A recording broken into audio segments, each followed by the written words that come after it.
Les amis, très heureux de vous retrouver pour une nouvelle vidéo sur l'AS Saint-Etienne. Alors oui, le football est pour l'instant en pause, en suspens à cause de cette maudite trêve internationale.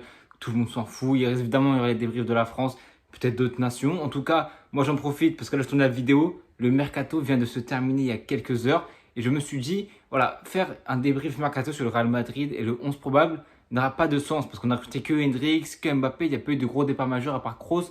Et le 11 global, je pense que vous l'avez tous un peu en tête. Et je me suis dit, à la Saint-Etienne, on avait quand même beaucoup de recrues, quelques départs. Donc je me suis dit, pourquoi pas déjà refaire une refonte de l'effectif, vous montrer qui sont arrivés pour ceux qui ne le savent pas forcément, les modalités de paiement, ceux qui sont partis et le potentiel 11 de départ avec aussi les doublures. C'est pour ça que cette vidéo va servir à dresser un bilan global de cette nouvelle direction de Kilmer Sport qui est arrivée. On recrute de nouveaux joueurs, on s'appuie beaucoup sur la data comme on a pu le voir parce qu'on ne connaît pas forcément grand monde de cette liste d'arrivée. Beaucoup d'argent injecté dans ce mercato. Le record était en 2015-2016 de 20 millions d'euros. Il a complètement été battu parce que voilà, certaines sources. C'est pour ça que comme on est à Saint-Etienne, on n'a pas non plus de sources viables. Voilà, il y a des fois où ça annonce 1 million de plus, 1 million de moins, 3, 2. Voilà, donc c'est des chiffres qui sont globalement bons. Il y a quelques petits écarts. C'est pour ça les gars, si vous avez plus de précision que moi et d'informations que moi, dites-le moi en commentaire. Moi j'ai recensé 26 millions d'euros dépensés dans ce mercato, sans compter évidemment une des recrues qui est en prêt avec option d'achat de 7 millions d'euros, ce qui ferait au global, si on a l'option d'achat, de 31 millions d'euros, ce qui évidemment, on a complètement explosé le record 2015-2016 qui était de 20 millions d'euros. On a eu d'ailleurs la plus grosse recrue de notre histoire qui est arrivée, évidemment, on en parlera juste après. On est, il me semble, selon les comptes encore, sur le Transfermarkt et ce que j'ai pu ressourcer dans la Saint-Etienne, on est la 7e équipe en Ligue 1 qui a le plus dépensé, derrière Strasbourg, Marseille, OL, Monaco, PSG et Rennes, pas dans l'ordre évidemment, mais on est les 7e avec voilà, environ 30 millions d'euros dépensés. Donc pour un promu, évidemment, nous, on n'a pas tous les problèmes liés au droit à l'image, à la Ligue 1 qui est en train de s'effondrer au niveau comptable. Et c'est pour ça qu'on a des riches quand même qui sont à notre tête et qui peuvent acheter de l'argent sans se soucier des droits à l'image et du fait que voilà, il y a des équipes qui n'ont pas du tout dépensé cette saison. Je pense à Monaco, je pense à Montpellier, pardon, et je pense à d'autres clubs aussi. Il me semble de ceux qui sont montés au Auxerre ou quoi, ça n'a pas trop dépensé. Les gars, c'est parti. Donc déjà, je vous ai concocté une petite liste faite par mes petites mains. Sur les départs qu'il y a eu cette saison, je recense du coup 8 départs, 2 départs en prêt, 3 départs vendus, 3 du coup retours de prêt qui quittent la Saint-Etienne parce qu'ils étaient en prêt et du coup leur club les a rapatriés. Et voilà, 2 autres prêts de jeunes, donc on va commencer par les jeunes. Le jeune Owusu, qu'on a vu évoluer pendant les 2 matchs au début de la Ligue 1, qui a dépanné parce qu'il y avait les maçons qui n'étaient pas là, Apia pas là, Cornu pas là. Là, il est encore jeune et du coup il va partir en prêt sec à QRM. Je crois que QRM évolue actuellement en National 1. Donc voilà, il va prendre de l'expérience, il va jouer, prendre des minutes et il va engranger de l'expérience. Ça va lui faire du bien pour ensuite peut-être pas une place dans la rotation, peut-être dans plusieurs saisons. On a aussi Karim Cissé qui va à Annecy en prêt, sec aussi pareil. Et Annecy joue en Ligue 2, il me semble. Donc voilà, buteur de 19 ans. Malheureusement, il était toujours dans l'équipe B. Donc voilà pour les jeunes qui partiront. Pour ceux qui ont été vendus. Premier départ qu'on a su, c'était Maxence Rivera qui est parti libre à Dunkerque. Il a d'ailleurs marqué son premier but aujourd'hui au moment où on la vidéo, donc franchement bravo à lui et bonne continuation. On a Dylan Chambaud. Voilà, on ne sait pas combien d'euros a coûté le transfert. Je crois que c'est peut-être aux alentours de 1 million d'euros. Je n'ai pas vu de source viable et fiable. Donc, dites-moi en commentaire si vous connaissez le coût du transfert. Moi, pour l'instant, je l'estimerais peut-être 1 million d'euros. Au Columbus Crew ou en Amérique, il me semble, où il a déjà gagné un premier trophée. Voilà, un acteur majeur aussi de cette montée par sa qualité de pied, de centre et de corner qui nous a débloqué beaucoup de situations.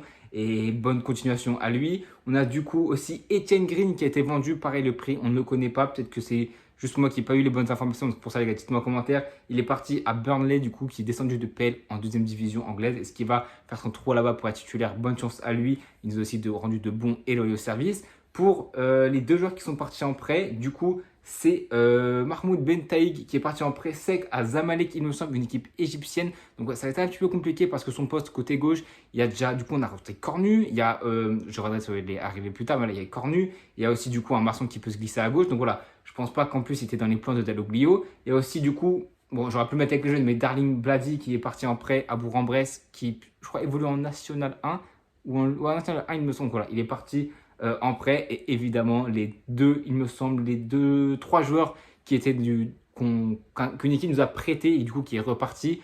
On va commencer avec Stéphane Yera qui malheureusement je crois était blessé une grande partie de la saison, qui était prêté de Lorient à Saint-Etienne. Il est retourné à Lorient en Ligue 2. Évidemment nos deux joueurs d'Augsbourg, Nathanaël Mboukou qui a eu un rôle majeur aussi pour cette montée en Ligue 1 avec des buts et des passes décisives, qui du coup est retourné à Augsbourg et qui n'est pas allé ailleurs. Il va faire la saison à Augsbourg il me semble. Et il y a évidemment l'homme providentiel, que franchement on aurait aimé voir cette saison, mais voilà, il n'était pas forcément dans les plans de Zaloglio. Augsbourg demandait aussi un petit peu trop cher, et je parle évidemment de Irving Cardona qui est du coup de retour en prêt à Augsbourg. Et Irving Cardona et Augsbourg ont préféré une offre de l'Espagnol Barcelone qui évolue actuellement en Liga, et c'est pour ça qu'il n'a pas rejoint l'AS Saint-Etienne. Donc voilà pour les départs, on n'a pas eu à injecter une grosse somme d'argent, on n'en a pas besoin évidemment qu'avec des propriétaires aussi riches, on n'a pas besoin de rentrée d'argent immédiate. On a eu aussi une grosse pression franchement, en fin de mercato les gars, je pense qu'on a tous suivi pareil quand on a vu que le Bayer Leverkusen de Xabi Alonso voulait nous péter Mathieu Mougou à 10 millions d'euros. Honnêtement, la gouttelette commençait à tomber, on s'est dit ah non, faut pas que ça passe, faut pas que ça se passe, parce que là ça aurait pu être très compliqué de céder ta jeune pépite, et pour ton image c'est vraiment pas optimal, sachant que c'est un joueur à haut potentiel, il a fait de très grosses prestations en Ligue 1 pour l'instant, et il est là au rendez-vous. On veut aussi construire autour de lui, donc voilà. La SSE a refusé, le Bayer Leverkusen est revenu à la charge avec une offre de 13 millions d'euros, et l'AS Saint-Etienne a refusé. Donc là, ça prouve aussi l'ambition de Kilmer Sport et de toute la direction de garder un œil solide, et c'est pour ça fait du bien aussi de passer une pépite à haut prix, sachant qu'en plus avec la marge de progression qu'il a, l'exposition de la Ligue 1, on sait que c'est la Ligue des talents, et on sait que s'il fait une grosse saison, il coûtera 3 fois ce prix-là, et peut-être qu'il pourra être revendu, mais si j'espère pas, parce que c'est un joueur qui me fait penser évidemment à Camavinga, donc je ne peux que l'adorer. On va directement passer du coup aux arrivées. Comme je l'ai dit, 9 recrues, 24 millions d'euros dépensés et 31 millions d'euros si on lève l'option d'achat. La première recrue qui a été annoncée, il me semble que c'était Younous Abdelhamid, du coup de Reims, qui était libre à 35 ans, il me semble. Contrat jusqu'en 2025, plus une année en option. Un homme expérimenté qui a déjà connu la Ligue 1 de très nombreux matchs, et qui nous apporte une grosse solidité défensive et une grosse expérience. On a aussi du coup Ben Holt, contrat jusqu'en 2028, plus un an en option de Wellington, club de Nouvelle-Zélande, Australie, il me semble, pour 1 million d'euros. Selon certaines sources, c'est un petit peu plus. Selon c'est un petit peu moins, donc moi j'ai noté 1 million d'euros. On a vu qu'il a fait de bonnes choses pour l'instant contre Monaco et contre le Havre. Après, c'est encore très léger, milieu centraux offensif qui peut jouer ailier. On a aussi du coup Zuriko Davidashvili 2028, plus une année en option du coup de Bordeaux. Au début, c'était 6 à 7 millions d'euros, mais là, avec Bordeaux, le fait qu'ils sont descendus, etc., il me semble que le prix a été baissé à 3 millions d'euros, et les droits très prometteurs, même si voilà, pour l'instant, on n'a pas encore vu prendre les choses en main et prendre l'attaque en main de la Saint-Etienne. On sait qu'il est pétri de talent. On a aussi du coup Justin Boaki, contrat jusqu'en 2028, plus un an en option de Wolfsberg en Pays-Bas, il me semble, pour 3 millions d'euros, plus 2 en bonus. Voilà, des joueurs basés sur la data, comme vous pouvez le voir. Hein, je pense que sur les 4 joueurs que je vais citer, il y en a déjà 2 que vous ne connaissez pas du tout avant, évidemment, la Ligue 1, c'est Ben Holt et Boaki. Qui voilà, pour l'instant, on a vu de bonnes choses. On a fait une très belle entrée contre le Havre. On espère que ça va continuer comme ça pour du coup 3 millions d'euros. Miladinovic, contrat jusqu'en 2028, plus un an d'option du FC Kukariski, il me semble, du coup en Serbie. Pour 3 millions d'euros, un milieu offensif central qu'on ne connaît évidemment pas, et on va apprendre à le connaître. Brice Maubleu, contrat jusqu'en 2028, plus une année en option de Grenoble pour 1,8 million d'euros, 1 million d'euros.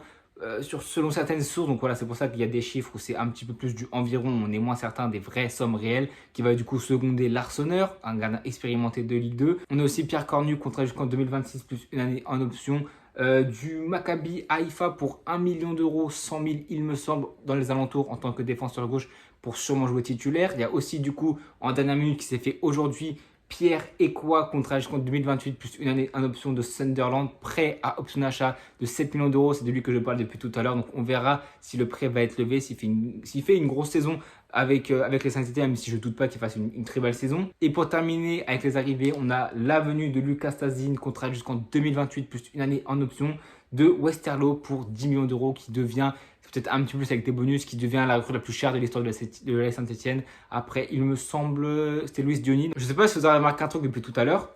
Tous les noms que je vous ai cités, ils ont tous une année en option. Un nouveau plan de la direction qui veut inclure des années en option. Alors, on voit évidemment beaucoup de joueurs basés sur la data. Sur les 9 recrues que je viens de vous citer, Abdelhamid, on le connaît. Davidashvili, je le connaissais avant. Maubleu, je le connaissais avant, et c'est tout. Ça en fait 4 sur 9. Donc voilà, il y a beaucoup de jeunes qui sont inexpérimentés au haut niveau, qui vont découvrir un des 5 grands championnats majeurs. Donc voilà, il faudra être calme, il faudra être tranquille, il faudra pas être impatient, il faudra être patient avec ces joueurs-là. On a déjà vu qu'avec Ben Holt, ça a très bien commencé. On a vu avec Mathieu Mougou, même s'il connaissait déjà les lieux, que ça avait très bien commencé, que c'était très prometteur. Donc voilà, on va laisser aux jeunes et aux joueurs expérimentés, surtout au Ben Holt qui vient de très très loin, qui ne connaît pas la langue, de s'adapter à la Ligue 1. Et pour finir, voici le 11 type. Du coup, je pense qu'il y aura, un 4-3-3 sur le papier, avec toujours le 4-1-4-1 dans le jeu, avec Okaj Larsonneur en tant que titulaire indiscutable, Brismo Bleu, du coup, dans la rotation sur certains matchs où si Larso, il se pète. On a, du coup, la chaîne centrale qui sera composée de Younous Abdelhamid et de Badou Bensinga avec Nadé et Briançon en doublure. C'est peut-être là, et on l'a dit, on voulait peut-être encore un homme d'expérience qui connaît les gros niveaux, les hauts championnats et qui connaît de la vraie adversité. Deloglio l'avait demandé après le match contre Monaco où voilà, il n'a pas été entendu parce que là, à part Abdelhamid, on n'a aucun joueur vraiment expérimenté qui connaît le haut niveau. Donc voilà, on voudra faire avec cette charnière qui est quand même assez solide. En plus, on a un AD en doublure et un Briançon pour l'expérience et pour tout ce qu'il peut apporter dans le vestiaire. En tant que latéral droit, du coup, on a Masson en tant que titulaire et Apia, c'est un tout petit peu léger, je pense. On l'a vu contre l'AS Monaco, Apia, il s'est complètement fait déchirer. À gauche, on a du coup la recrue Pierre Cornu du Maccabi Haïfa qui sera du coup je pense titulaire au profit d'Aléo Petro qui sera du coup dans la rotation. En milieu à 3, on a du coup le jeune Pierre Ekwa de Sunderland qui du coup sera sûrement dans la pointe basse doublé par un Tardieu. On a aussi du coup en double pivot, en double relayeur Mathis Amougou et Mouefek secondé de Miladinovic et du coup de Bouchoirie. Je pense que ça pourrait se faire comme ça ou alors peut-être un Miladinovic en tant que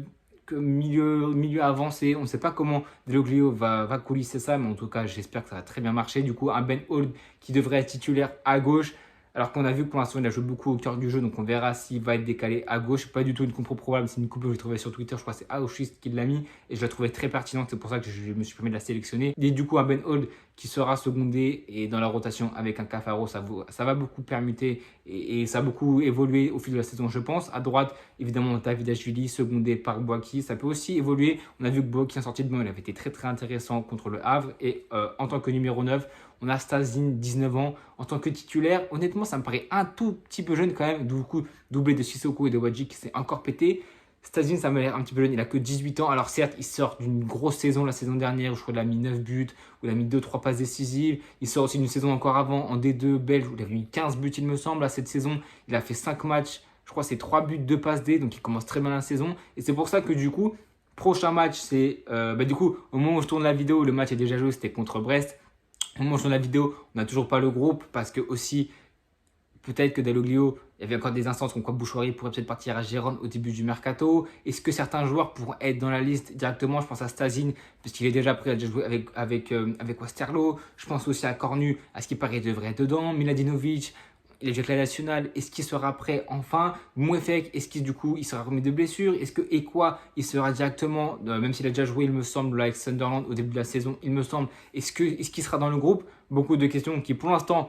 Moi, je n'ai pas de réponse parce que vous voyez cette vidéo dans le futur, vous connaissez déjà le score et tout ce qui s'est passé. Pour l'instant, on ne connaît toujours pas le groupe qui va être mis contre Brest pour le dernier match avant la trêve internationale. En tout cas, voilà, j'ai vu beaucoup de personnes sur les réseaux sociaux se plaindre un petit peu du mercato. Honnêtement, moi, si je dois mettre une note à ce mercato, je mettrais un bon 6,5, 7 parce qu'il y a des pistes intéressantes, notamment Lucas Stasine qui m'intéresse énormément. Je me suis bouffé des highlights de ses vidéos, etc.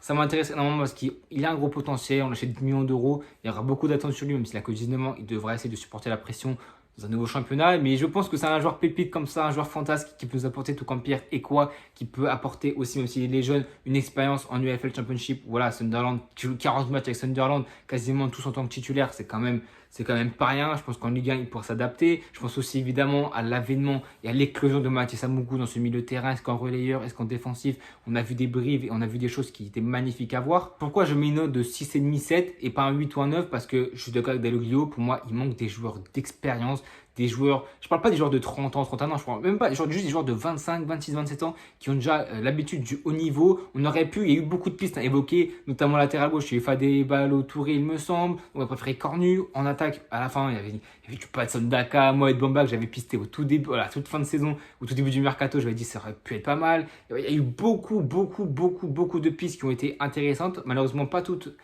explorées. Il y avait Nanassi, évidemment, la clim qu'on s'est mangé, mais bon, c'était désamorcé très vite par Deloglio qui n'avait quasiment eu aucun contact. Et d'ailleurs, on a vu Nanassi qui a éteint les Lyonnais au bout de 2 minutes, même s'ils ont perdu à la fin Strasbourg. Mais voilà, il y a beaucoup de désillusions et je pense qu'on peut payer le prix cher de ne pas avoir pris un joueur expérimenté. Je pense notamment Offensivement, parce que Ben Holt, quand même, c'est assez léger parce qu'il n'est pas habitué du tout. Stazin, c'est assez léger aussi. Sissoko, sa première saison en Ligue 1. Davidashvili, pareil. Boaki, pareil. Il y a beaucoup de paris. J'espère que certains vont être payants, mais ouais, j'aurais aimé quand même un homme fort, au moins dans le milieu de terrain, même si c'est jeune, c'est fantastique. Je pense, franchement, le milieu de terrain, Amougou, Ekwa, Mouefek, franchement, il est magnifique. Tu penses aussi à Bouchouari en sortie de banc. Miladinovic, on a vu qu'il avait marqué avec la nationale. Donc, il peut aussi apporter des choses. Donc voilà, il y a beaucoup de paris.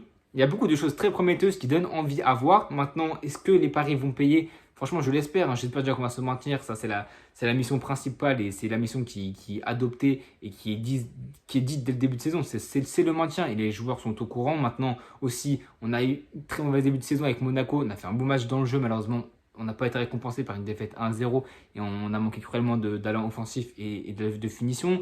Contre le Havre avec les deux copes amputés et c'est les deux poumons de Tonsat qui est amputé, c'est pas la même chose évidemment. Donc voilà, là Brest, c'est un déplacement à Brest qui s'est quand même mangé une grosse gifle contre l'OM. On espère qu'au moins repartir de là-bas avec un nul, franchement, pour commencer à se mettre en confiance. Aussi le groupe, ce qui est très important, j'espère voir un beau groupe, cette fois calibre Ligue 1, parce que entre là, les deux premiers matchs, Monaco, Le Havre, tu compares nos 11 de départ et le groupe à celui de la Ligue 2, je pense qu'on a une meilleure équipe en Ligue 2 qu'en Ligue 1. Donc après, on va voir ce qui va en être. J'aurais bien aimé aussi ne pas oublier la trêve internationale en janvier. Est-ce qu'il y a des recrues qui pourront être apportées, notamment si on voit que milieu de terrain, on manque vraiment de créativité et on manque d'expérience dans les matchs où on voit que Abdelhamid seul en homme vraiment d'expérience.